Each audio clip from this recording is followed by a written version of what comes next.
안녕하십니까. 안녕하십니까. 네, 목요일 아침입니다.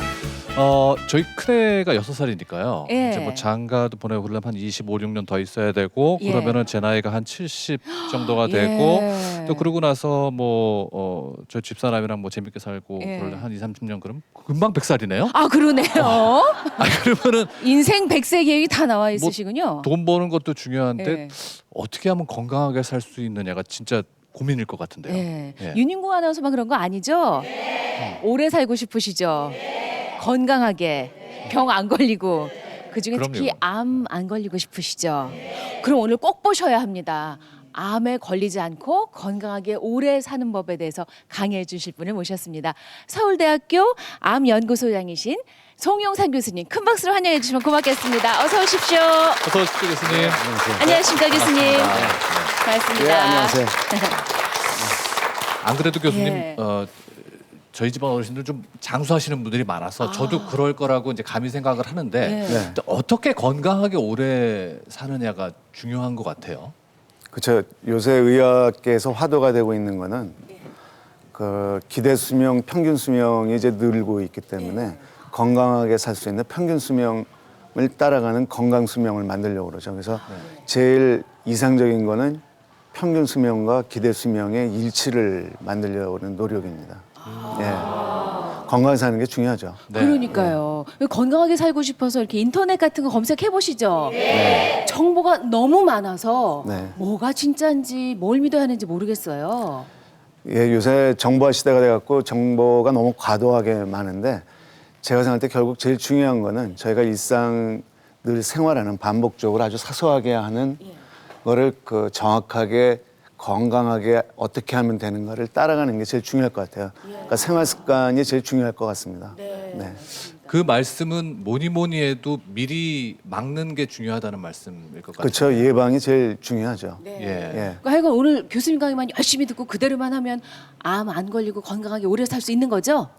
예, 도움이 될 거라고 믿습니다. 네, 알겠습니다. 도와주시기 바랍니다. 강의 청해드리겠습니다. 예, 감사합니다.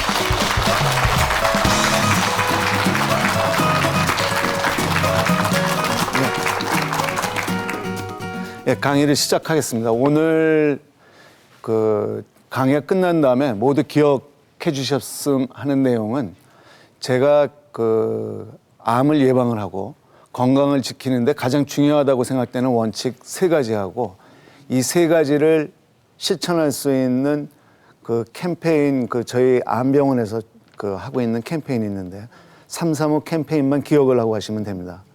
그래서 이 내용을 설명드리기 위해서 제가 크게 6부분으로 나눠서 말씀을 드리겠습니다. 제일 첫 부분에는 치료보다 예방이 중요하다는 말씀을 시작을 하고 두 번째 부분에서는 제가 생각할 때 가장 중요하다고 생각되는 그 건강 원칙 3가지를 말씀을 드리겠습니다. 그리고 세 번째, 네 번째 부분에서는 그 사람들이 살아가고 그리고 건강에 가장 중요하다고 생각되는 식생활 습관하고 운동 습관에 대해서 말씀을 드리겠습니다. 그리고 그 저희 사람들 중에 가장 건강에 위협을 받는 그룹이 있습니다. 바로 그 갱년기에 접어드는 중년 여성들입니다. 그 왜 중년 여성들이 그 건강의 위협을 다른 군보다 더 받게 되는지 그리고 그 이거를 그러면 우리가 좀 건강하게 지내기 위해서는 어떻게 해야 되는지 제일 중요한 건강 지표 4가지 예시를 설명을 드리면서 그 말씀을 드리도록 하겠습니다. 그리고 마지막 부분에서는 제가 요약을 한번 하고 그 쉽게 그 실천할 수 있는 서울대 암병원에서 그 하고 있는 335 캠페인에 대해서 간단하게 소개드리고 마치도록 하겠습니다. 우선 제일 첫 부분을 시작을 하도록 하겠습니다. 그 무엇보다도 치료보다 예방이 우선이라는 말씀을 드리도록 하겠습니다. 그럼 우리 한 예를 들어보죠. 그 어떤 사람이 암에 걸리게 되면은 항암제를 쓴다든지 수술을 한다든지 방사선 치료를 한다든지 치료를 받게 되죠. 근데 이 항암 치료라는 것 자체가 거의 모든 그 환자한테서 부작용이 따르게 됩니다. 이에 따라 갖고 환자가 정신적으로 육체적으로 큰 고통을 받죠. 더 문제가 되는 거는 대부분의 항암 치료가 굉장히 고비용이라는 겁니다. 그리고 좀 더 나아가서는 그 본인뿐만 아니라 둘레 있는 가까이 있는 가족, 친지, 그리고 이게 좀 더 심하게 되면은 국가의 사회적, 경제적 부담이 됩니다. 그래서 그 1971년도 그 12월 23일 날 미국 닉슨 대통령이 사회 경제적 부담을 줄이기 위해 갖고 그 암 퇴치를 위한 암과의 전쟁을 선포를 합니다. 그래서 천문학적인 비용이 그 여기에 투자가 되죠. 그리고 지금 40년이 지났습니다. 그럼 지금 40년이 지났으니까 암이 정복이 됐을까요? 물론 특정 암에 있어서는 뭐 발생률이라든지 치료 성적이 괄목할 정도로 발전을 했지만은 대부분의 암의 치료율이라는 것은 굉장히 미미하다는 사실입니다. 그래서 그 끝으로 그 서양 경원 중에 이걸 아주 잘 표현하는 말이 있어요. 1온스의 예방이 1파운드가 대개 16온스라고 합니다. 그 16온스의 치료에 버금가는 효과가 있다는 거죠. 이건 지금도 현재 적용이 되는 내용입니다. 비용이라든지 여러 가지 사회 경제적인 부담을 생각할 때 당연히 예방이 중요합니다. 그러면은 그 암을 예방할 수 있을까요? 대개 그 확실하게 증명을 할 수는 없지만은 의사들끼리 얘기할 때 한 70% 정도는 예방할 수 있지 않을까 생각을 합니다. 더군다나 지금처럼 100세 고령화 시대를 맞이할 때 가장 중요한 질환 중에 하나가 바로 암이겠죠. 그래서 이 암을 예방하는데 가장 중요하다고 생각되는 저 나름대로 판단을 했을 때 제일 중요하다고 생각되는 원칙 3가지를 오늘 말씀을 드리도록 하겠습니다. 첫 번째는 수많은 건강 정보를 맹신하자 말아야합니다. 저희는 지금 정보화 시대를 살고 있기 때문에 무수한 정보 속에 있죠. 스마트폰을 켜도 그렇고 뭐 텔레비를 봐도 그렇고 정보가 너무 많아요. 정보가 너무 많다는 얘기는 쓸 수 있는 정보를 선택하기가 쉽지 않다는 얘기예요. 그리고 이 중에서 어떤 게 진실이고 어떤 게 거짓인지 알기가 어렵다는 문제입니다. 그래서 그 결론부터 말씀드리면은 제가 처음에 말씀드린 것처럼 그 수많은 건강 정보를 너무 맹신하자 말아야합니다. 2가지 사실로 이거를 설명을 드리겠습니다. 우선 그 첫 번째 사실은 우리 인체는 굉장히 불가사의하다는 겁니다. 우리 인체를 구성하고 있는 그 가장 작은 단위가 세포인데 숫자를 세기도 어려워요. 60조 개로 구성이 되어 있습니다. 그러면은 이 우리 인체를 구성하는 세포 하나를 좀 들여다볼까요? 보통 우리가 그 작은 세포 하나하나를 그 정밀한 기계나 아니면은 잘 짜여져 있는 조직으로 그 비유를 하는데 진짜 그런지 한번 볼까요? 일단 저희 세포 하나하나는 항상 생성과 소멸이 매일 반복이 되고 있는 것도 있고 일정한 주기를 갖고 반복이 되고 있습니다. 그러니까 생성이 된다는 얘기는 세포가 새롭게 만들어지는 거죠. 그럼 새로운 세포가 만들어지려면은 세포를 구성하는 구조물들이 부속품들이 있어야 돼요. 그럼 그 구조물을 만드는 공장이 있어야 되고 공장이 돌아가려면 발전소가 있어야 되겠죠. 그리고 공장에서 만든 게 모두 100% 합격할 수는 없죠. 그러니까 그거를 선별하고 처리한 다음에 없앨 수 있는 재처리 시설도 있어야 돼요. 그리고 이거를 전체 총괄해 갖고 아주 그 한목적적으로 돌아가게끔 해주는 통제 시설도 있어야 되죠. 이 하나의 세포에서 이게 모든 게 다 이루어지고 있는 거죠. 그러면은 좀 더 그 진행을 해볼까요? 이 세포 종류가 또 굉장히 많습니다. 그러면 우리가 그 간장이라든지 심장이라든지 이 장기를 구성하는 그 세포들이 다양한 세포들이 모여갖고 이러한 장기들을 만들어요.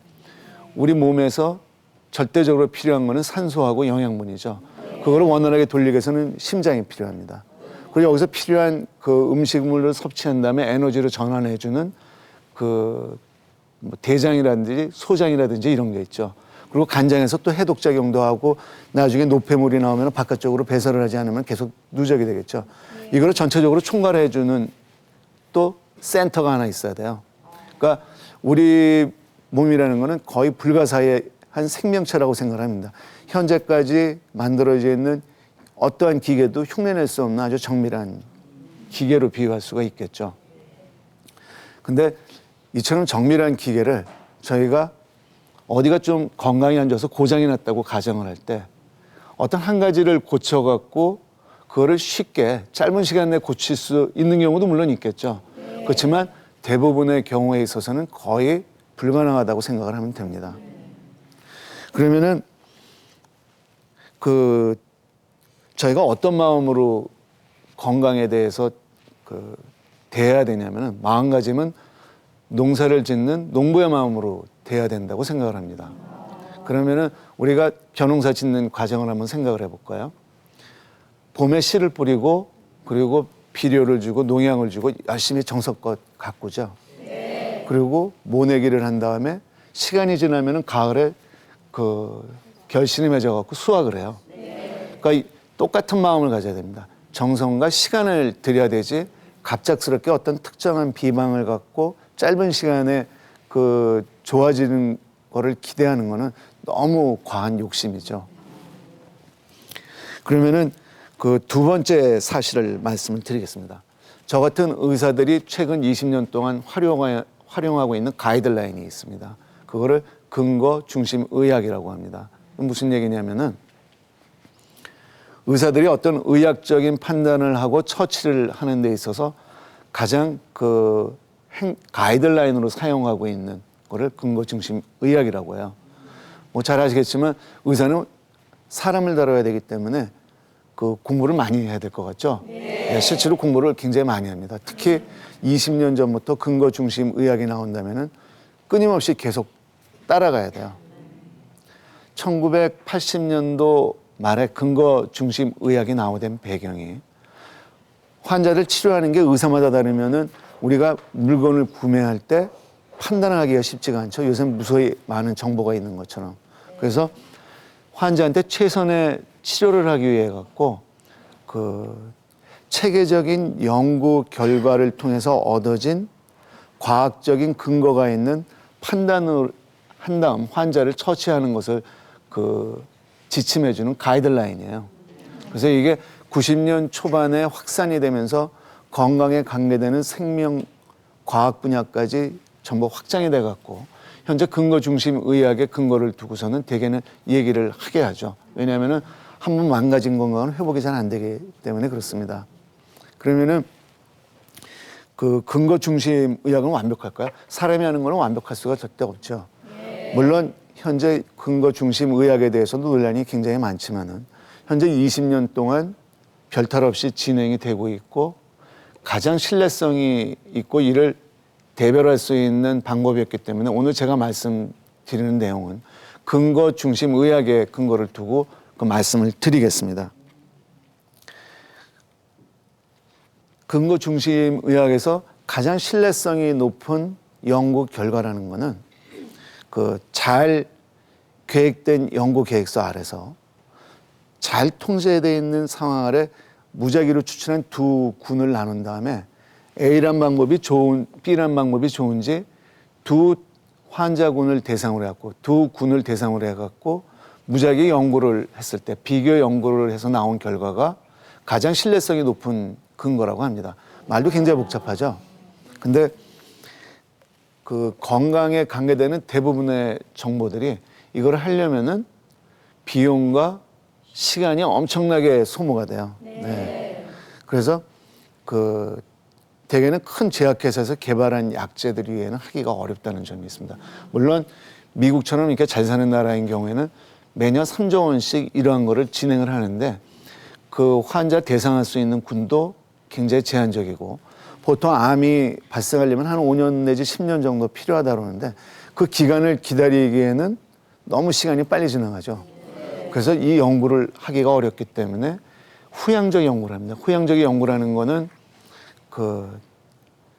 일단 저희가 A라는 방법이 좋다고 생각할 때 A라는 방법을 쓴 분들하고 B라는 방법을 쓴 분하고 직접 비교를 한 다음에 거기서 나온 연구 결과예요. 이거는 비교적 근거 중심 의학에서 신뢰성이 좀 떨어지는 증거입니다. 그러면 이 문제점을 하나 예를 들면서 말씀을 드리겠습니다. 셀레늄이라는 아주 미량 원소가 있는데 그 남자들한테 가장 많이 흔하게 발생하는 암 중에 전립선 암이라는 게 있어요. 대개 80대가 되면은 한 80% 이상이 발생한다고 합니다. 그래서 이게 크게 그 보건상의 문제가 되기 때문에 이거를 예방하는 연구가 굉장히 많이 취합 분석을 했어요. 그랬더니 그 셀레늄이라는 이온을 먹었을 때 예방 효과가 있다고 해서 그 미국 식약청하고 국립암센터에서 적극 권장을 하게 됩니다. 그러다 최근에 대단히 연구 3가지가 발표가 돼요. 그 셀레늄을 먹어봤자 별로 효과가 없다. 그래서 지금은 소용이 없다는 결론을 하고 그게 지금 발표가 되고 있습니다. 이처럼 정보가 그 정부에서 그 관장하는 기관에서조차도 효과가 있다고 권장하던 게 효과가 없다는 식으로 판별이 되는 것처럼 무수히 많은 우리가 알고 있는 정보들, 특히 건강하게 되는 음식이라든지 어떤 특별한 비방의 경우에 있어서는 증거가 굉장히 낮다는 사실, 잘못됐다는 얘기가 아니고 증거가 이렇게 생각하는 것처럼 높지 않다는 겁니다. 그걸 너무 맹신을 했을 때 지금 제가 얘기드리는 거는 부작용이 없지만은 일부 우리가 생각할 때 당연히 효과가 좋을 거라고 생각되는 거는 과잉되게 먹었을 때 오히려 갖고 있는 질병을 악화시키는 부작용을 초래할 수 있기 때문에 무조건적인 맹신을 피하라는 겁니다. 그래서 두 번째 그 원칙에 대해서 말씀을 드리겠습니다. 본인의 몸을 아주 소중히 다뤄라. 그러니까 귀한 물건 다루듯이 하는 겁니다. 귀한 물건 다루듯이 하고 계시나요? 그 귀한 물건을 다루듯 하면은 어떻게 해야 되나요? 얼굴에 화장을 하고 늘 좋은 옷을 입고 그러면은 귀하게 다루는 건가요? 오늘 그 방법을 간단하게 제가 말씀을 드리겠습니다. 일단 제일 첫 단계는 내 몸을 늘 신경을 쓰는 거예요. 내 몸이 상태가 어떤지. 우리 몸은 제가 아까 말씀드린 것처럼 정교한 기계하고 비슷하다고 그랬죠. 이 정교한 기계에 그 문제가 있을 때 경고등이라든지 아니면 경고음이 울리지 않는다고 생각하기가 어렵겠죠. 우리 몸에는 항상 경고음하고 경고등을 울려주고 있어요. 우리한테 조심하라고. 우리가 신경을 못 쓰는 것뿐이죠. 그러면은 그 경고등은 뒷부분에서 다시 말씀을 드리고 두 번째는 좋은 습관을 들여야 됩니다. 좋은 습관이라는 거는 그 항상 정비하는 거하고 똑같습니다. 그 좋은 습관 중에 뭐 가장 쉬운 거는 일단 최근에 우리나라에서도 그 흡연을 못하게 막고 있죠. 그 면이 제일 중요합니다. 두 번째는 그 술 문제가 되겠는데 금주라기보다는 절주를 되게 하라고 그러죠. 그리고 그 모든 생명체는 움직이면서 음식을 구한 다음에 섭취해갖고 그 에너지 대사로 사용하는 게 생존의 필수적인 여건입니다.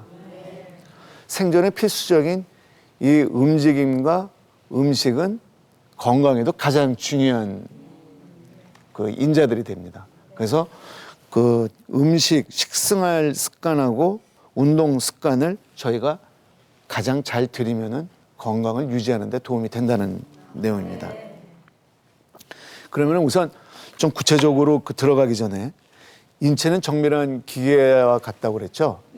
도저히 현재 나와 있는 기계로는 인체를 답습을 할 수가 없어요. 심지어는 우리 인체를 구성하는 하나의 세포를 흉내를 내기조차도 쉽지가 않아요.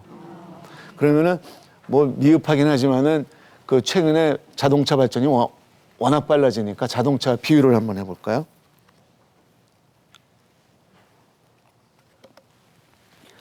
그 비싸고 좋은 차는 어떤 차인가요?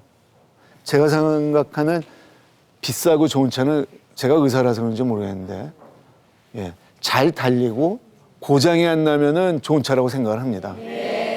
근데 이처럼 좋고 성능이 좋은 차도 함부로 다루면은 쉽게 고장이 나죠.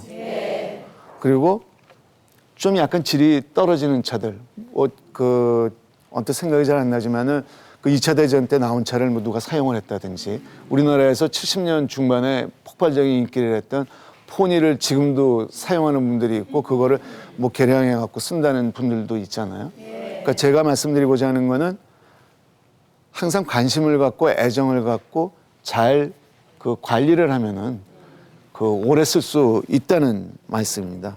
그리고 또 한 가지 원칙은 그 기계에도 적용이 되지만 특히 생물학에서 많이 나온 것 중에 하나가 어떤 나빠지는 상황은 항상 S곡선을 그린다고 합니다.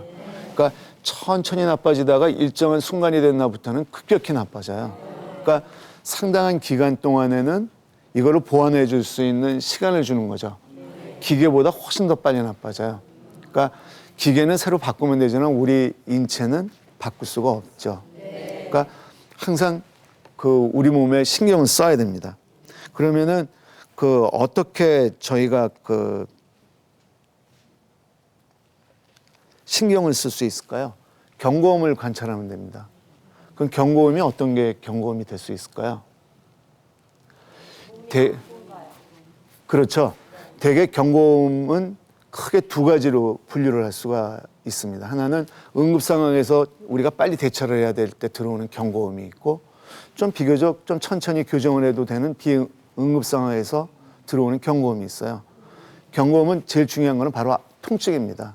우리 몸에 통증이 없으면은 굉장히 위험해요. 연세 많이 든 분들이 대개는 그 맹장염이 생겼을 때 아기들하고 전혀 다른 양상을 보여요. 왜냐하면 통증이 없기 때문에 그래요. 두 번째는 우리 몸에 열이 납니다. 굉장히 응급 상황을 알려주는 거예요. 그 다음에 세 번째는 사람은 정신적으로 육체적으로 잘 움직이면은 되죠. 움직임이나 우리가 정신적으로나 어떤 그 신체적인 움직임이 그 굉장히 부자연스러울 때 예를 들어 갖고 한쪽 팔이 안 움직인다든지 갑자기 한쪽 눈이 안 떠진다든지 아니면은 뭐 갑자기 어저께 있었던 일이 전혀 기억이 안 난다든지 이런 급격한 정신적 육체적 변화가 있으면은 굉장히 응급 상황이라는 거를 우리가 알 수가 있죠. 그다음에 비응급 상황은 우리가 자동차를 아까 제가 비유해서 한 번 더 드리죠. 자동차 그 브레이크를 오래 쓰면은 거기 마모되는 부분이 있죠. 그리고 일정한 부속품을 오래 쓰면은 바꿔야 되죠. 그러니까 우리가 주의 안 하고 넘어가면은 안 되는 경고음들이 있어요. 관찰을 안 했을 때. 그러니까 이것도 마찬가지로 어떤 식생활 습관이라든지 운동 습관이 잘못됐을 때 신체적으로 육체적으로 부자연스러운 그 움직임이 있을 때 우리한테 주는 경고음입니다. 예를 들어 갖고 평상시에 쉽게 기억하던 내용들이 잘 기억이 안 난다든지 아니면은 그 친구하고 약속을 했는데 잊어버렸다든지 그리고 평상시에는 뭐 계단을 올라가는데 전혀 불편한 게 없는데 갑자기 심장이 답답하다든지 아니면 어지럽다든지 이런 경고음이 끊임없이 들어와요. 근데 중요한 거는 우리 몸은 굉장히 정밀한 기계라고 그랬잖아요. 중요한 시스템을 계속 보완을 해줍니다. 딴 데서 여러 가지 기계들이 같이 들어와 갖고 하나가 망가지면 옆에 있는 게 보완을 해줘요. 그러니까 상당히 망가지기 전까지는 우리가 불편한 거를 별로 못 느껴요. 그러니까 중요한 거는 내 몸을 항상 그 경고음이나 빨간 경고등이 들어오는지 관찰하기 전에는 그냥 스치고 지나갈 수 있다는 겁니다. 그러면 경고가 들어오면 우리가 그 고쳐야겠죠? 그때마다 병원에 가야 되나요? 아니죠. 우리 몸에 경고음이 들어오면 우리 몸을 일단 우리가 점검을 할 필요성이 있습니다. 어떤 점검을 해야 될까요? 제가 오늘 그 강의 초반부터 말씀드린 것처럼 모든 살아있는 생명체는 움직이고 그 음식을 구한 다음에 섭취를 해갖고 그 에너지 대사를 해야지 살아갈 수가 있어요. 중요한 거는 움직임하고 그 다음에 식생활 습관이에요. 혹시 내가 현재 음식이나 다른 그 약을 먹는데 뭐 좀 이렇게 잘못된 게 있나 한번 먼저 점검을 합니다. 두 번째는 정신적으로 육체적으로 내가 지금 좀 평상시하고 다른 잘못된 습관들이 있지 않나. 뭐 대개는 그 우리나라 그 남자들 경우에는 그 음주 습관이 가장 나쁘다고 합니다. 그러니까 몸이 안 좋으면 일단 제일 먼저 쉽게 떠올릴 수 있는 거는 음주죠. 예를 들자면 그렇다는 얘기입니다. 그 다음에 이제 세 번째 중요한 원칙이 있습니다. 그 우리가 항상 어릴 때부터 들어온 얘기지만 편식하지 말라고 맨날 그러죠. 이게 아주 진리예요. 절대 한 곳에 치우친 어떤 일을 하게 되면 우리 몸에 무리가 갑니다. 절대 그 치우친 운동이라든지 습관을 만들면 안 돼요. 이거를 그 좀 더 유식한 단어를 써갖고 호메시스 효과라는 게 있어요. 이게 뭐 여러 가지 그 건강 보조식품 이제 회사에서도 많이 인용을 하는데 이게 검증은 전혀 돼 있지는 않지만은 굉장히 그 좋은 이론이기 때문에 소개를 시켜드리도록 하겠습니다. 호메시스 효과라는 거는 이 동물학 독성화에서 나오는 제일 기본 개념 중에 하나예요. 그러니까 모든 좋은 음식이나 약이라도 고영양을 사용을 하게 되면은 독약으로 작용할 수 있다는 기본 개념입니다. 그러면은 그 호메시스를 설명해서 두 가지 예를 제가 들겠습니다. 제일 많이 예를 드는 게 바로 다이어트입니다. 최근에 그 워낙 비만 환자들이 많이 느니까 그리고 건강에 문제가 있다고 그러고 방송에서도 굉장히 많이 나오잖아요. 그러니까 다이어트에 굉장히 신경을 많이 써요. 그리고 그 실험실에서 그리고 동물을 이용한 실험실에서 한 연구 결과를 보면은 우리가 믿지 못할 정도로 엄청나게 좋은 결과들이 있어요. 어떤 결과들이냐면은 일단은 수명이 한 2배 이상까지 연장이 돼요. 그리고 또 한 가지는 더 좋은 거는 노화 현상도 예방을 해요. 그러면은 밥을 안 먹어야 되나요? 그건 좀 지나치죠? 근데 이 동물 실험을 할 때 한 20%, 30%, 50% 정도 그 식사량을 줄여갖고 실험을 합니다. 그러면 여기에 비례해갖고 식사량을 줄이면 줄일수록 훨씬 더 수명이 연장이 되고 노화 현상이 늦춰지는 걸로 돼 있어요. 그러면은 그 환자로 오는 의사 입장에서 한번 제가 말씀을 드려볼까요? 뭐 그럴 수도 있기는 하지만은 제가 아는 범위 내에서 사람은 움직여야 된다고 그랬죠? 우리 몸에서 가장 중요한 거는 골격이에요. 골격이라는 거는 뼈가 있고 둘러싸고 있는 근육이 있어요. 우리가 음식을 안 먹게 되면은 이와 같은 골격에 손상을 줄 수가 있습니다. 오래 살고 기억력이 좋을지는 모르지만은 움직이지 못하면서 지내는 거는 그 뭐 느끼실지 모르지만 굉장히 힘든 일입니다. 하루만 우리가 누워 있어도 온몸이 다 아파하고 지낼 수가 없어요. 그러니까 그 다이어트도 몸에 딴 이 자료를 보면 꼭 흉내를 내고 싶은 생각이 저도 유혹이 듭니다. 그렇지만 이거는 잘못된 그 판단일 가능성이 굉장히 많다는 거죠. 두 번째로 예를 드는 거는 운동 습관입니다.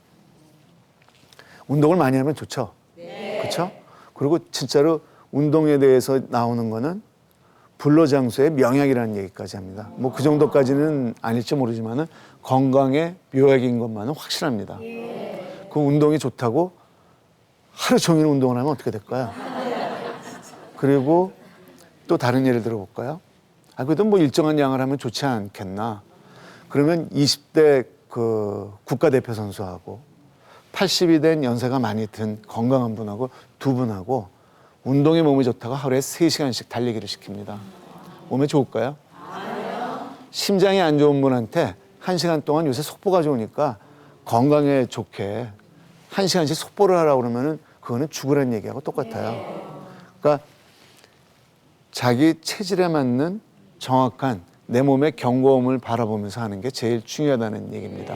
그래서 지나치지 않게 하는 게 중요합니다. 그러면은 그 구체적으로 우리 좀 한번 암을 예방할 수 있는 방법에 대해서 논의를 해볼까요? 제일 중요한 게 뭐 같아요? 그렇죠. 근데 제일 우리가 쉽게 할 수 있고 딴 사람한테 지시를 할 수 있는 거는 못하게 금지를 하는 거예요. 가둬버리면 돼요. 그러니까 지금 흡연은 지금 거의 정부에서 강압적으로 못하게 하고 있잖아요. 금연이 제일 중요합니다. 뭐 이것도 수치로 환산하기는 어렵지만 되게 생각하는 거는 그냥 여러 가지 그 의학적인 연구 결과를 볼 때 한 뭐 많게는 30% 정도까지 만성질환하고 암을 예방할 수 있지 않을까 생각을 합니다. 그래서 금연을 해야 돼요. 두 번째는 절주가 중요합니다. 절주에 대해서는 제가 좀 그 자세한 설명을 드리겠습니다. 왜냐하면은 뒷부분에서 사람마다 체질이 다르다는 얘기를 드리기 위해서 여기서 이해가 쉽기 때문에 좀 자세히 설명을 드리겠습니다. 되게 적당한 음주 용량은 어느 정도가 적당할까요? 아예 안 먹나요? 네, 인간이 개발한 가장 좋은 음료수 중에 하나라고 하는데 그걸 전혀 안 먹을 수는 없죠. 대개 남자가 맥주 2캔, 그리고 여성분들이 1캔 정도는 그 하루에 한 번 그 정도 먹으면 크게 문제는 없다고 합니다. 그러면 모든 사람한테 이게 적용이 될까요? 아니요. 대개 그 알코올이 그 술을 마셨을 때 그 소화되는 과정을 보게 되면은 흡수가 됩니다. 그러면은 술에 있는 알코올이 우리 몸에 들어오게 되면은 이게 독소로 작용을 할 수 있기 때문에 그 아세트알데히드라는 그 중간 산물로 바뀐 다음에 그거를 빨리 분해를 해야 돼요.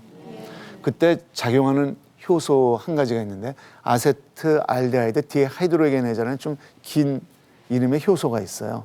근데 이 효소가 동양인의 경우에 있어서는 기능이 별로 좋지를 않아요. 서양인은 굉장히 기능이 좋아요. 그래서 그 제가 알고 있는 그 외국 교수들하고 술을 먹어보면은 저는 금방 붉어지는데 이 사람들은 얼굴색이 전혀 변하지 않아요. 그러면 왜 그런 현상이 생기냐면은 아세트알데히드 디하이드로게네이즈라는 효소가 작용을 못하면은 아세트알데히드라는 독성 물질이 쌓이게 돼요. 그러면 그 독성 물질 작용 중에 하나가 혈관을 팽창을 시킵니다. 그러니까 얼굴이 붉어지죠. 그리고 심장이 빨리 뛰어요. 그리고 머리가 아프기 시작을 해요. 그리고 다음날 후유증으로 숙취가 남게 되죠. 그러니까 어떤 사람은 뭐 양주를 한 병을 먹어도 이렇게 그 대개는 그거를 빨리 먹으면 치사량이겠지만은 괜찮은 분들도 있지만 저 같은 경우는 맥주를 한 3분의 1잔 정도 먹으면 벌써 얼굴이 붉어지기 시작합니다. 그러니까 저는 맞지를 않는 거죠. 그러니까 이거를 맥주 2병 정도는 괜찮다고 2병을 매일 먹으면은 제 건강에는 확실하게 무리가 올 가능성이 많은 거죠. 검증은 안 됐지만. 그래서 근거 중심 의학에서도 지적되고 있는 것 중에 하나가 사람들의 개별적인 체질을 너무 그 무시한다는 겁니다. 그리고 그 되게 제가 지금 미국 얘기를 많이 하는데 미국 얘기를 할 수밖에 없는 게 다른 나라에서는 이거를 연구비를 댈 수가 없어요. 아까 근거 중심 의학에서 어떤 확실한 근거를 갖고 그 예방법이라든지 이거를 해야 되는데 고비용하고 시간이 되는데 그거를 감당할 수 있는 나라는 미국밖에 없기 때문에 그렇습니다. 그 불행하게도 대부분의 연구가 서양인을 대상으로 하고 환경이 다른 데서 이루어진 연구라는 거죠. 그러니까 이거를 본인한테 적용을 하기보다는 내 몸을 늘 관찰을 하면서 두 번째 원칙에서 말씀드렸던 내 몸을 소중하게 다루는 첫 번째 단계, 관찰을 하면서 그 정보를 따라야 된다는 얘기입니다. 그리고 살아가는데 제일 중요한 거는 움직이는 거하고 먹는 거라고 그랬죠. 네. 그러면은 우리 건강을 위해서 제일 중요한 것도 운동 습관하고 식습관입니다. 네. 그러면 식습관에 대해서 이제 그 세 번째 주제에 대해서 말씀을 드리겠습니다. 그 식습관에 대해서는 이미 그 동서양에서 3,000년 전부터 중요하다는 게 계속 설파가 돼요. 그 미국 그 연구 결과 중에 아주 흥미로운 연구 결과가 있는데 되게 미국 사람들이 요새 고기 많이 먹는 것 같잖아요. 그 채소량이 그 이미 일부 사람들한테서는 홍보가 잘 돼 있는 그 정부 시책을 따라서 하는 경우에는 일본인들보다 야채를 더 많이 먹는 걸로 돼 있어요. 근데 그걸 안 따르는 군이 있어요. 믿지 않는 거죠. 식생활 습관은 우리가 늘 항상 사소하게 하고 있기 때문에 별로 중요하지 않다고 생각을 해요. 이게 뭐 이렇게 효과가 있을까 이런 생각을 하는데 이미 3,000년 전에 그 서양 의학의 아버지라는 히포크라테스하고 그 동양에서 우리나라의 뭐 동의 보감이라든지 서양에서 그 황제내라든지 이런 데서 이미 음식이 중요하다는 게 설파가 돼 있어요. 한번 좀 읽어볼까요? 히포크라테스 그 서양 의학의 아버지는 음식이 너의 약이 되고 약이 너의 음식이 되게 하라고 얘기를 했어요. 그리고 음식과 약은 같다고 이미 그 동양의학에서는 얘기를 했고 우리나라 동의보감에서는 음식 동원이라고 음식하고 약은 동일한 기원이라는 얘기가 이미 되고 있어요. 네. 진짜 그럴까요? 아까 제가 말씀드린 알코올 먹으면 여러 가지 작용이 굉장히 많잖아요. 네. 그게 반작용으로 부작용을 만들 수 있지만 그게 자극을 줘갖고 좋게 만들 수도 있거든요. 그러니까 음식이라는 건 우리 몸에 굉장히 지대한 영향을 줄 수가 있습니다. 그러면은 그 사람들이 어떤 식으로 먹어야 되는지 그 원칙이 몇 가지가 있는데 그거를 말씀드리기 전에 사람들 체질이 굉장히 다양하다는 얘기를 드리겠습니다.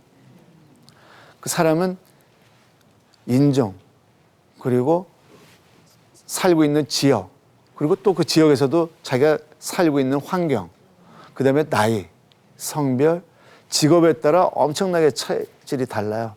뭐 쉽게 얘기하면은 20대 아까 제가 예를 들었지만 20대 국가대표 선수하고 그 80대 된 연세든 그 계속 앉아갖고 뭐 그 사서 일을 하는 분하고 똑같은 건강일 수가 없잖아요.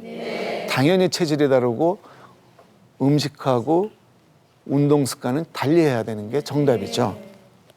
그러면은 또 다른 예를 한번 한 3가지 정도로 이게 워낙 중요하기 때문에 다시 말씀을 드리겠습니다.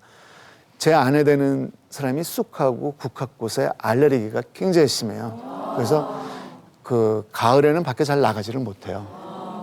근데 최근에 쑥하고 국화꽃이 굉장히 몸에 좋다고 그 건강식품 회사에서 개발도 많이 하고 있고 굉장히 널리 퍼져 있어요. 그 저희 집 사람한테 그거를 제가 준다는 거는 그 독약을 먹이는 거하고 똑같아요. 심한 경우에는 사망까지 가능해요. 가능할까요? 가능해요. 왜냐하면은 호흡곤란증하고 천식이 심해지면 사망이 가능하거든요. 굉장히 위험할 수 있다는 얘기입니다. 또 다른 예를 들을까요? 음식을 편식을 해갖고 건강이 굉장히 영양실조에 있는 사람한테 너 몸이 안 좋은데 요새 다이어트가 몸이 좋다는데 그 식사량을 한번 줄여봐. 건강이 굉장히 안 좋겠죠. 그 다음에 또 간이 안 좋은 사람이 있어요. 우리 몸에 있는 간은 모든 몸에서 그 흡수가 되는 음식이라든지 약을 분해를 해줘요. 해독작용을 해준다고요. 몸에 알맞게 쓸 수 있게끔. 근데 그런 사람들한테 너 간이 안 좋은데 그 좋은 영양식을 먹으라고 막 먹여요. 그거 죽으라는 얘기죠. 우리 몸을 항상 그 보고 사람에 따라 다른 그 방법을 써야 된다는 얘기입니다. 그래도 그 식단의 기본 원칙은 있어요. 그러면 어떻게 하라는 얘기냐? 그러면 혼란스럽잖아요. 꼭 지켜도 되는 원칙 몇 가지가 있어서 제가 말씀을 드리겠습니다. 우선 가공식품은 되도록이면은 뭐 전혀 안 먹을 수는 없지만은 피하고 자연 상태의 음식을 먹으면 됩니다. 두 번째는 동물성 음식보다는 식물성 음식을 좀 취하는 게 좋습니다. 그리고 나쁜 지방을 대개는 피하면 좋습니다. 마찬가지 얘기지만은 그 동물성 지방이 대개는 좀 나쁘다고 합니다. 그럼 어떻게 구별을 하죠? 동물성 지방은 포화지방이라고 많이 들어보셨죠? 포화지방은 상온에서 이렇게 굳어요. 쉽게. 그러니까 그런 지방을 좀 피하면 됩니다. 그리고 식물성 지방을 좀 많이 먹으면 돼요. 그 다음에 그 지방을 많다고 하는 음식이 요새는 워낙 그 식품에도 써 있기 때문에 쉽게 접할 수가 있어요. 너무 많은 지방을 섭취는 하지 말라고 합니다. 대개 30%인데 알 수는 없죠. 근데 영양소를 골고루 먹게 되면 자연스럽게 이게 30% 균형이 맞게 돼 있어요. 그러면은 암을 예방하는 식단의 기본 원칙 중에 하나인 가공식품이 아닌 자연 상태를 그 비가공 음식을 먹으라는 중요성에 대해서 제가 먼저 말씀을 드리겠습니다. 몇 가지 예를 제가 드는데 이번에 가장 그 이슈가 됐던 트랜스 지방이라고 들어보셨나요? 네. 예. 그 올해 11월 10일 날 미국 정부에서 미국 전역에서 트랜스 지방을 못 사용하게 했어요. 옛날에 지금 현재 유럽에서는 아마 1g 내지 2g 정도까지는 허용을 했을 거예요. 근데 미국에서는 전역에서 금지를 했어요. 그 트랜스 지방이라는 거는 언뜻 들어보면 굉장히 나쁘다는 인식을 가질지 모르는데 지금처럼 음식 과잉 상태에서 문제가 되는 거지. 19세기 말에 그 음식 보관도 오래되고 운반하기 쉬운 그 지방을 만들기를 원했어요. 그래서 그 당시에는 전쟁이 많으니까 전쟁에 이제 나가는 군인들을 위해 갖고 그걸 개발을 했어요. 그리고 1990년도까지 굉장히 가장 그 상용됐던 그 물질입니다. 그 음식 첨가물이에요. 뭐 우리가 쉽게 알 수 있는 게 많죠. 뭐 마가린이라든지 쇼팅이라고 많이 사용을 하잖아요. 그게 전부 다 그 트랜스 지방에 들어가 있습니다. 그럼 트랜스 지방은 어떤 특징이 있냐면은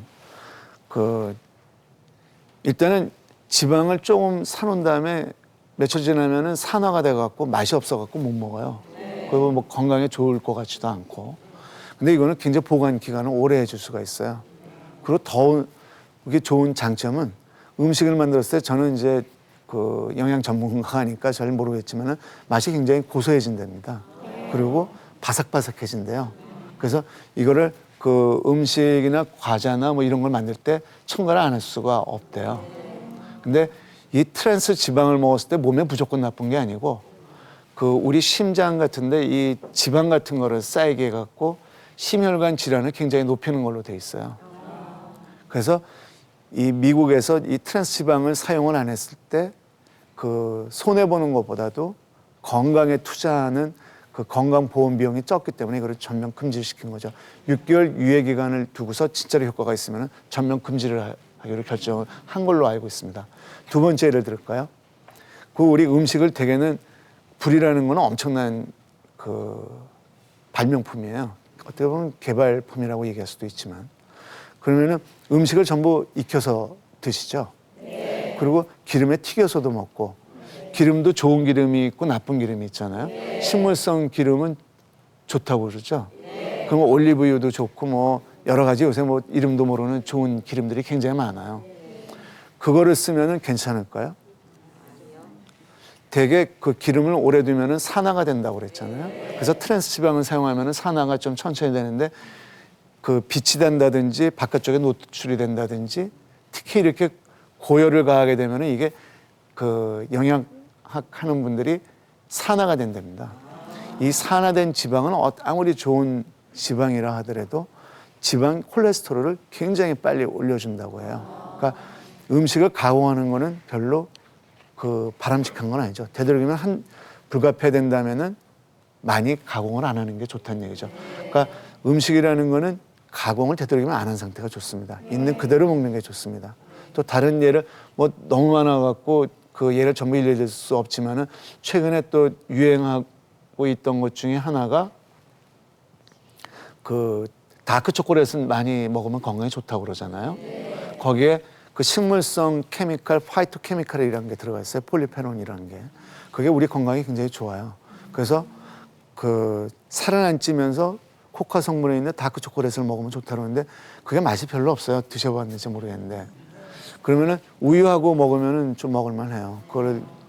근데 우유하고 같이 초콜릿을 먹게 되면은 이게 거기 들어가 있는 화합물이 전혀 흡수가 안 된다는 연구 결과가 최근에 나왔어요.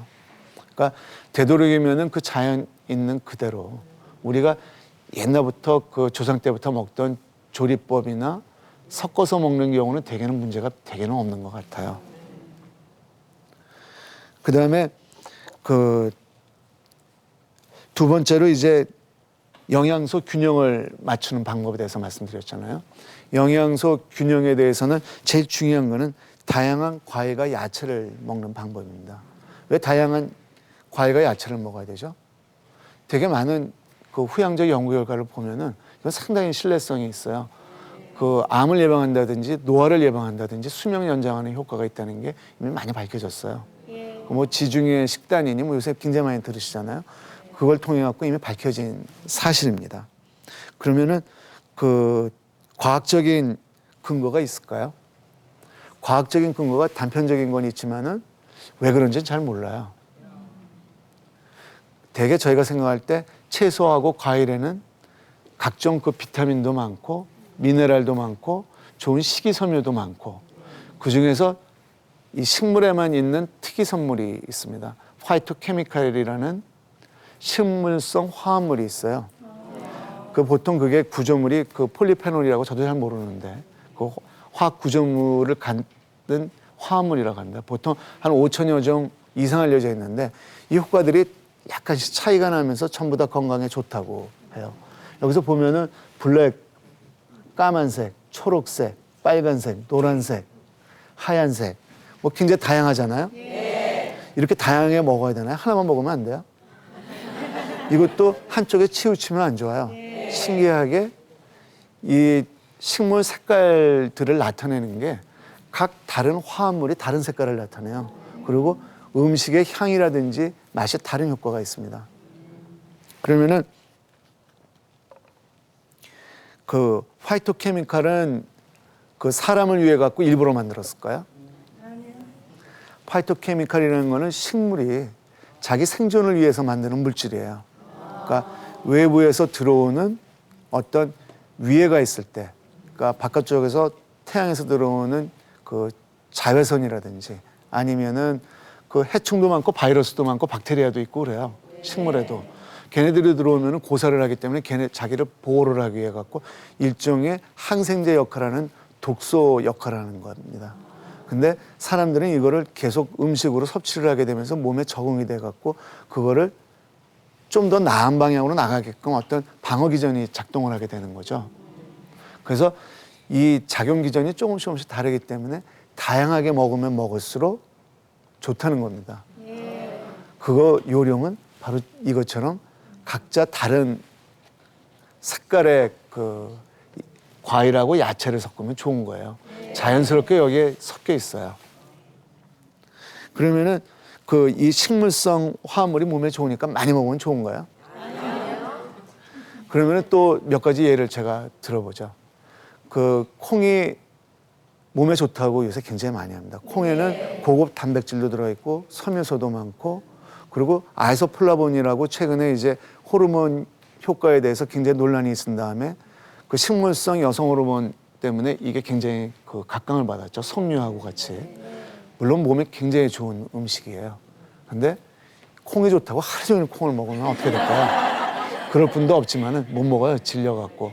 되게 우리 몸에서 거부감이 있는 거는 그게 몸에 무리가 가기 때문에 대개는 우리 몸에서 경고음을 보내는 것 중에 하나일 수도 있어요.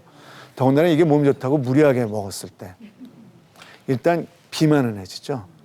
두 번째는 유방암이 예방이 된다는데 이거는 오래 많이 먹으면 최근에는 유방암이 오히려 많아진다는 얘기도 있어요. 그것도 좀 더 검증을 그 체계적인 연구에 때는 근거가 떨어지지만은 그런 얘기도 있습니다. 그러니까 항상 지나친 거는 우리 몸에 무리가 갈 수 있다는 겁니다. 그러면 이거를 그 우리가 항상 맨날 기억할 수가 없잖아요. 딱 한 가지만 명심하면 돼요. 장방울인 색깔을 화려하게 만들면 됩니다. 그러니까 고기도 넣고 생선도 넣고 빨간색, 파란색, 까만색, 노란색, 오렌지색 뭐 골고루 넣으면은 대부분 영양이 골고루 섭취가 되는 거죠. 따라서 되게 그 미국 같은 경우는 지금 비만 때문에 엄청난 고통을 받고 있어요. 정부나 개인이나 모든 사회가. 그때 제일 중요시 여기는 게 누군지 아세요? 바로 주부들의 교육 그 상태입니다. 그러니까 현재 미국에서 지난번에 그 제가 몇 년 전에 잊어버렸는데 한 2, 3년 전이었던 것 같아요. 미국에서 굉장히 그 축하를 한 적이 있어요. 비만 환자가 계속 지속적으로 늘다가 늘지를 않았답니다. 그게 대대적인 그 주부들을 대상으로 한 교육 효과라고 그 성공에 자축을 했다고 합니다. 그러니까 그만큼 중요합니다. 장보기 습관이 중요하다는 얘기입니다. 그 다음에 네 번째 주제인 운동 습관에 대해서 말씀을 드리겠습니다. 운동 습관도 그 제가 말씀드린 원칙에 해당이 될까요? 네, 세 가지 원칙이 굉장히 중요해요. 그 운동은 종류가 많나요? 뭐 축구, 농구, 뭐 굉장히 많죠. 근데 그건 어떻게 보면 전부 비슷한 그 범주예요. 그 운동을 다 할 수가 없잖아요. 그리고 음식도 똑같은 그 본인 생각지도 않게 비슷한 류를 먹는 것처럼 운동도 보면은 크게 세 종류밖에는 별로 없어요. 제일 중요한 운동은 유산소 운동이에요. 그 지구에 산소가 나오기 시작하면서 거의 살아있는 생명체는 산소를 사용을 합니다. 그 산소를 사용하는 우리 몸에 있는 연료를 태우는 유산소 운동을 해야 돼요. 유산소 운동이라는 건 어떤 거죠? 우리 몸을 주기적으로 율동적으로 만들어주는 그 좀 오래 장기간 할 수 있는 운동 종류가 대부분 유산소 운동이라고 생각을 하면 돼요. 그러니까 산소를 지속적으로 필요로 하는 운동. 뭐가 있을까요? 걷기나 달리기, 수영, 뭐 굉장히 많죠. 그리고 두 번째는 우리가 이제 소홀하기 쉬운 것 중에 하나가 요새 하도 다이어트를 하라고 그러니까 근육 강화 운동이에요. 그 근육 강화 운동은 힘을 쓰는 운동이에요.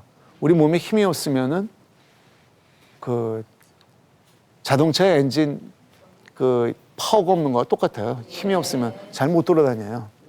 그거는 되게 짧은 시간 동안에 무거운 물건 드는 운동에 해당이 됩니다. 뭐 팔굽혀펴기라든지 아령을 든다든지 아니면은 뭐 그 온몸 일으키기 같은 거를 예를 들 수가 있습니다. 그 근육을 키워놔야 돼요. 왜 그래요?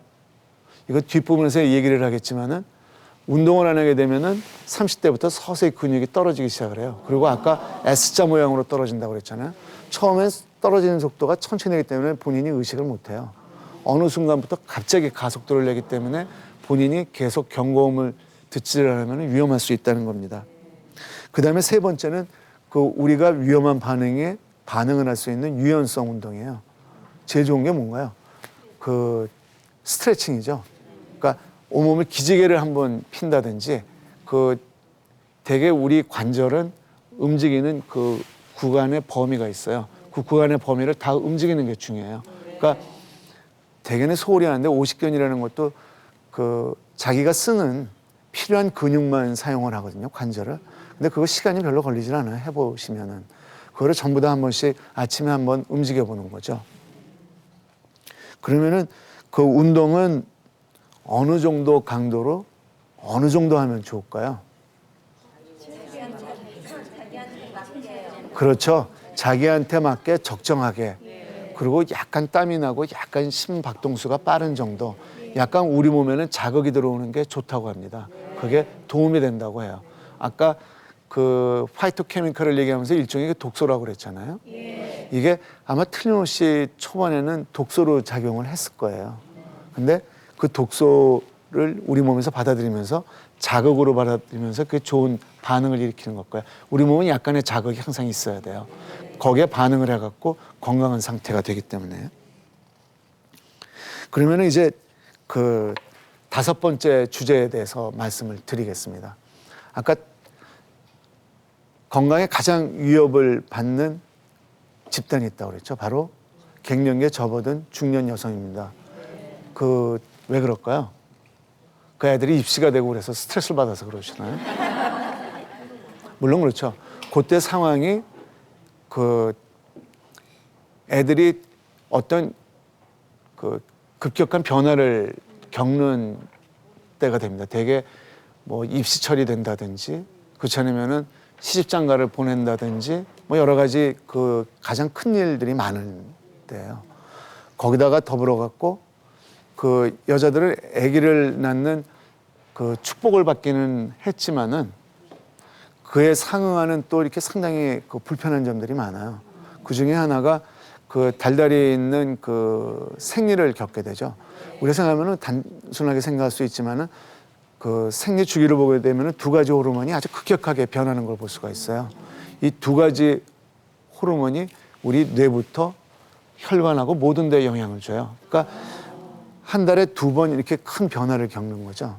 그래도 이거는 좋은 자극으로 작용할 수가 있는데 갱년기가 되면은 폐경이 되죠. 생리가 끝나게 되면은 여성 호르몬이 전혀 나오질 않아요. 근데 이 여성 호르몬은 여성 건강에 굉장히 중요한 역할을 해요. 그러니까 대개 갱년기 되기 전까지는 남자들이 만성질환 유병률이 훨씬 더 높아요. 여자들이 더 낮고. 근데 갱년기가 되면은 유병률이 역전이 됩니다. 어느 정도까지 역전이 되냐면은 중년 여성의 만성질환 유병률은 한 24.5%, 남성의 경우에는 한 17.1% 완전히 역전이 돼요. 그 이유는 여성 호르몬이 떨어지기 때문에 이 여성 호르몬이 떨어짐으로 인한 각종 부작용들이 나오기 시작을 하는 겁니다. 그리고 그 나이를 먹으면 먹을수록 우리 몸에 있는 기초 대사율이 떨어져요. 필요한 음식량이 줄어들어요. 왜 그래요?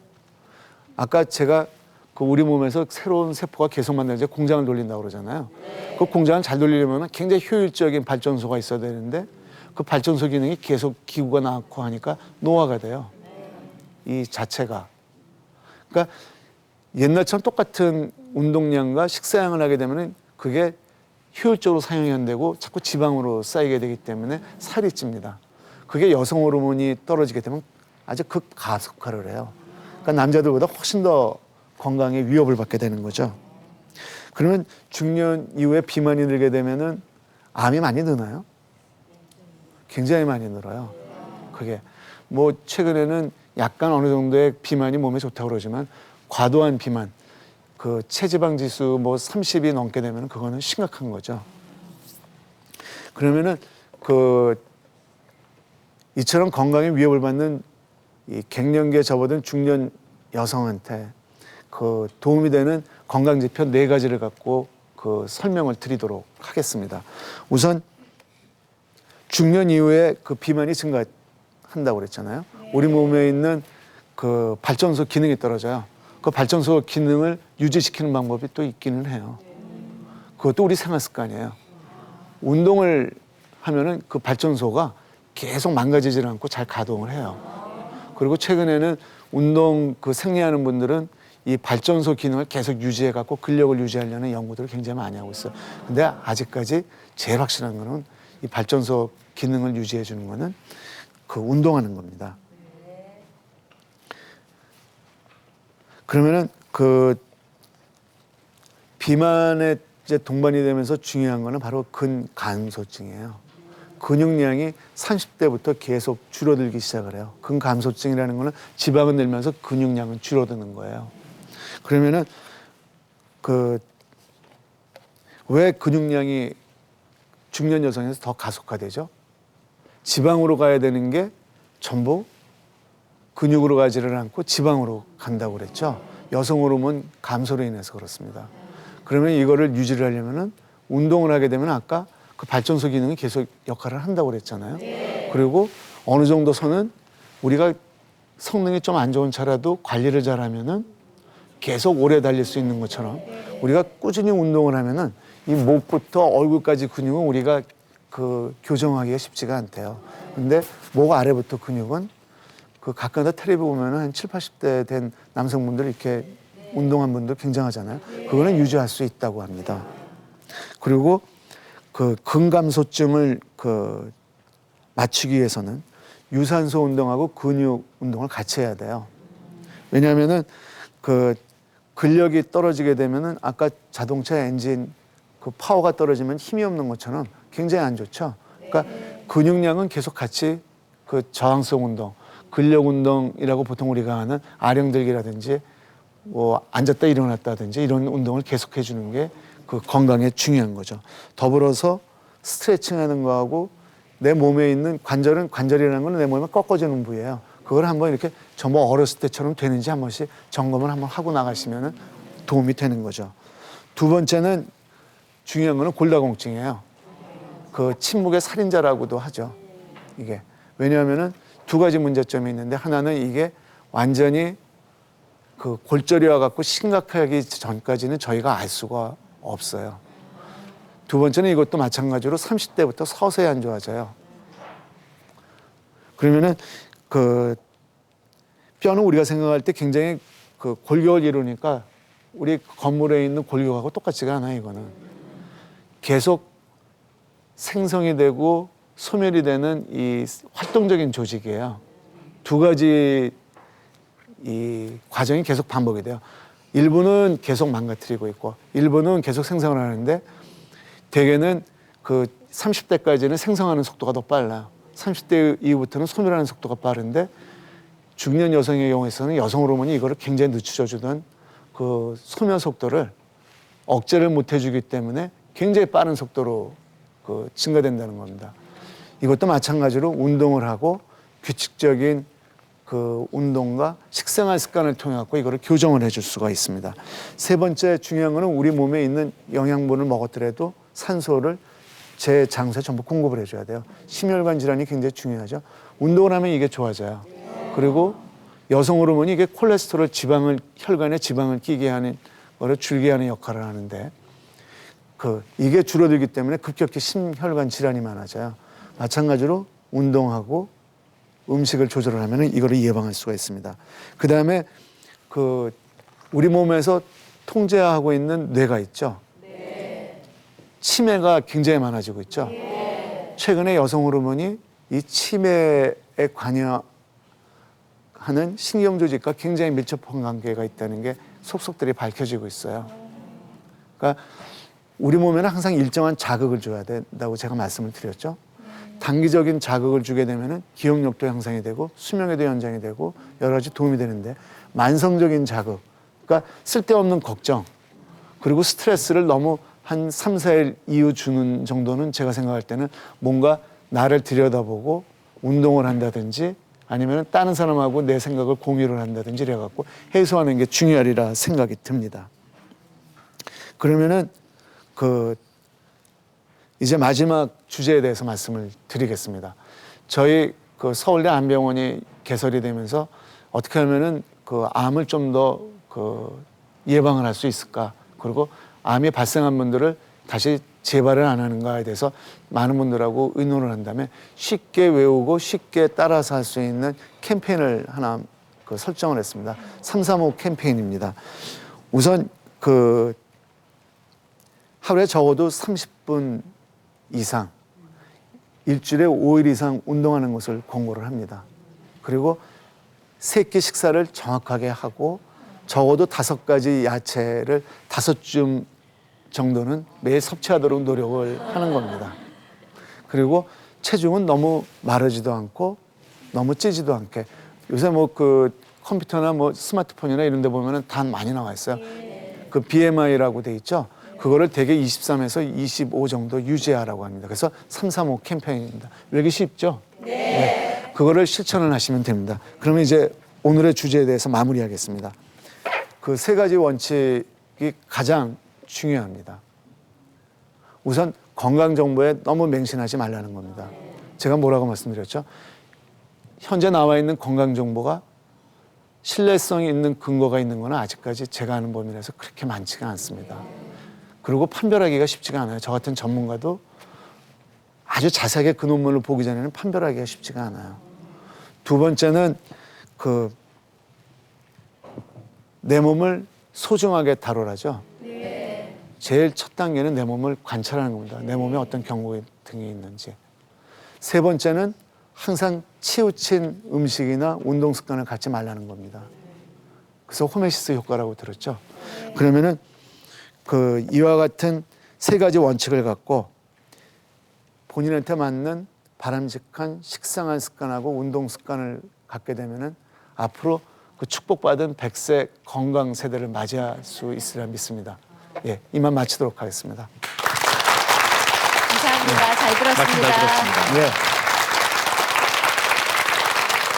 앞으로 끊어야 될 게 참 많네요. 네. 절주하고 금연하고. 네. 네, 아시겠죠? 말려주세요. 좀. 네, 알겠습니다. 오늘 도움 되셨죠? 네. 아주 쉽게 생활 속에서 우리가 지킬 수 있는 그런 건강 법칙에 대해서 차분하게 논리적으로 그 원리에 대해서 설명을 해주셨어요. 서울대학교 암연구소장이신 송용산 교수님께 큰 박수로 감사 인사 전합니다. 네, 고맙습니다. 고맙습니다. 네, 감사합니다. 감사합니다. 선물 소개해드리겠습니다. 흑표 산소옥 침대에서 백화점 상품권, 금성출판사 푸르넷 고무방에서 백화점 상품권, 친환경 도자기 젠에서 백화점 상품권, NS몰에서 백화점 상품권 준비해 주셨습니다. 요즘 여러분들 주말 드라마 왕관의 식구들 많이 보시죠? 내일 금요 생생 토크에서는 왕관의 식구들 출연진과 함께 요즘 10월드 얘기 많이 하는데 처월드에 대해서 이야기 나눠보도록 하겠습니다. 내일 뵙겠습니다. 고맙습니다. 고맙습니다.